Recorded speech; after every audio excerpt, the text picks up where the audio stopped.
Who's hosting this show? Hi, this is Amy Lewis. Any or makeup. This is Engineers Unplugged.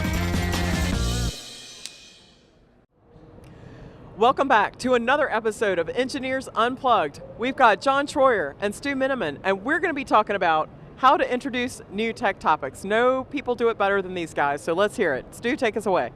Thanks so much, Amy.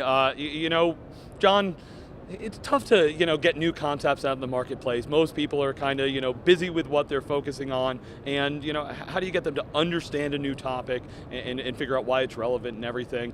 In my career, I've really found that there is, a really unsatiated need for basic information, and then, of course, later you can build on that with some of the levels, but, the 101 information, which is great for bloggers, great for people getting involved in things. As a matter of fact, one of the original principles of Wikibon is we wanted to do for the tech industry what Wikipedia does in general. So we always welcome contributions and say, just summarizing some of those basic things. What's your initial take on this topic?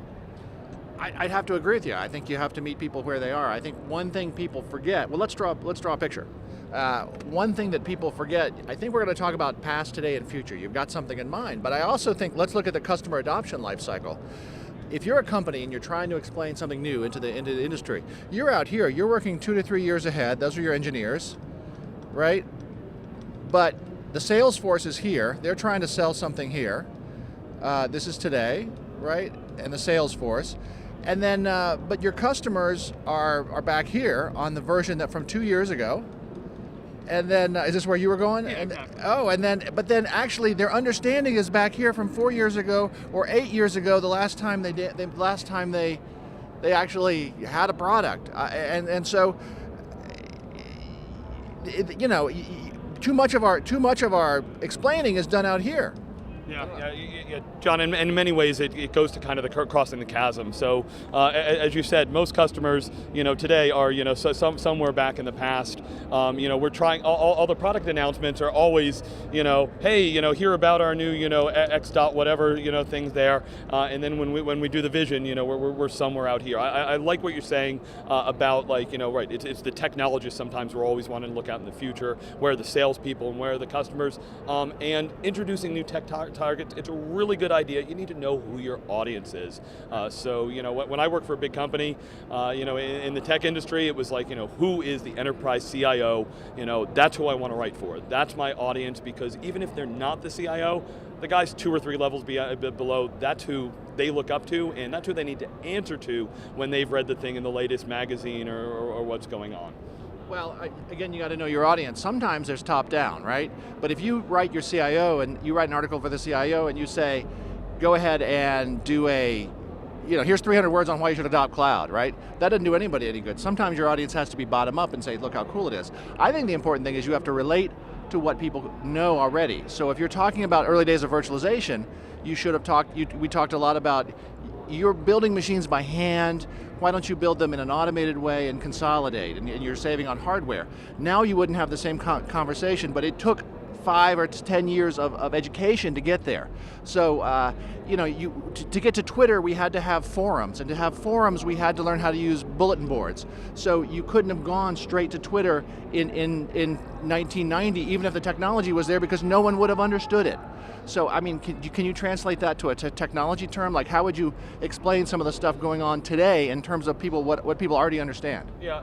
So John, I think you bring up a great point, because it's not all about writing. So on some of these, I was having a conversation earlier and saying, okay, this whole cloud thing, the engineers are going to say, okay, what are the components that make it up? What can I play with? Is there a lab that I can get involved in? Is there a hands-on piece? We've talked before about it's not just about doing one thing, but you need to use the various tools out there. So presentations, go to conferences and give presentations, get those presentations up on SlideShare, use the social media tools. If you write white papers, both long form and short form, and I think you're bringing up a great point. Things like, are there places where I can just play with this stuff, whether it's a environment that I can dig into, like a lab or something I can kind of hack into and write APIs to, or things like that.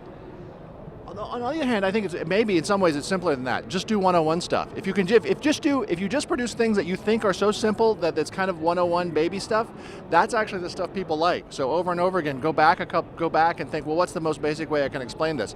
I understand how to do that as a product marketer.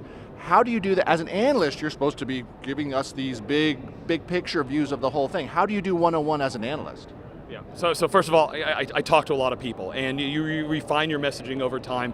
It's always there's a great Mark Twain line: "If I had more time, I would make it shorter." So you're right. I'm going to have the treatise as to why server SAN is a really important thing that brings in hyperscale and everything else, and eventually I'm going to get it down to a tweet form so that I can get it under 140 characters.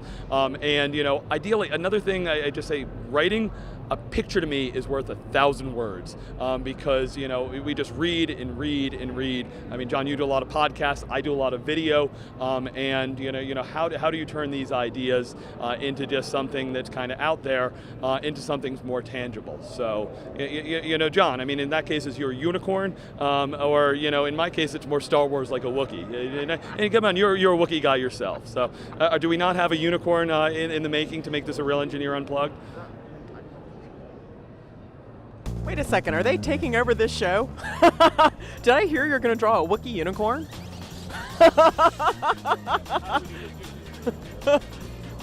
All right, we've got 2 unicorns here drawing unicorns. What will happen?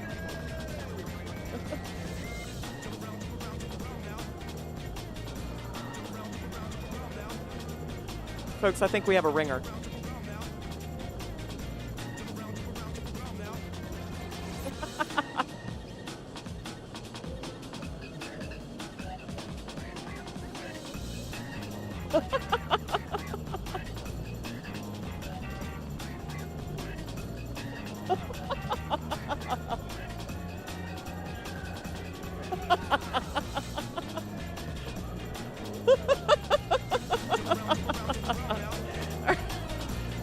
Two different approaches.